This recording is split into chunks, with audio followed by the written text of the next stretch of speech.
Hey Browns fans, Nathan Zagura here with a game preview edition of the 2-Minute Drill brought to you by University Hospitals. It's the battle for Ohio. The Browns looking for their third consecutive season sweep against the Cincinnati Bengals. Yes, the Browns have won 5 in a row, including 4-0 all time against Joe Burrow. But the Bengals, they went to the Super Bowl last year. They sit at 8-4. They've won 4 in a row. In fact, their last loss came at the hands of the Cleveland Browns on Monday Night Football back on Halloween. Since then, they have won 4 in a row, including an impressive win last week over the Kansas City Chiefs. The Browns 5-7. They have won 2 in a row in their own right. Deshaun Watson returning to action last week and getting a great performance from the Browns defense and special teams that accounted for a combined 3 total touchdowns, the first time that's ever happened in Browns franchise history.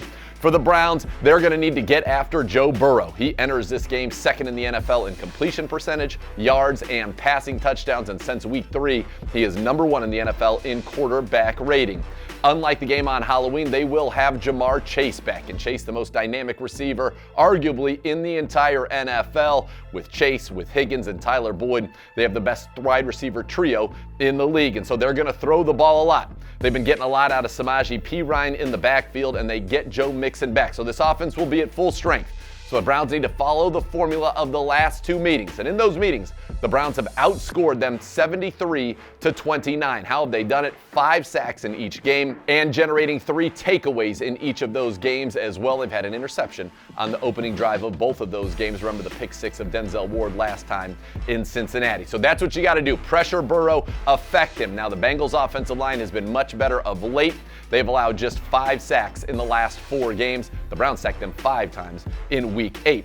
On the other side of the ball, they will be at full strength getting DJ Reader, their excellent defensive tackle, back for the Bengals. He has helped them against the run. But a couple years ago, he was there, and Nick Chubb had a big game. And in fact, Nick Chubb has been the key against the Bengals, running for more than 100 yards with 2 or more touchdowns in 3 straight games against the Bengals. And in all 3, the Browns have won. And in all 3, the Browns have scored more than 30 points. Deshaun Watson, you want to get him going. The Bengals will play man coverage. Amari Cooper killed their man coverage earlier this year, went for a season-high 131 yards. We'll see if they do that again or if they employ more soft zones, which should allow Watson to pick them apart. But the Browns' offensive line's got to give him time.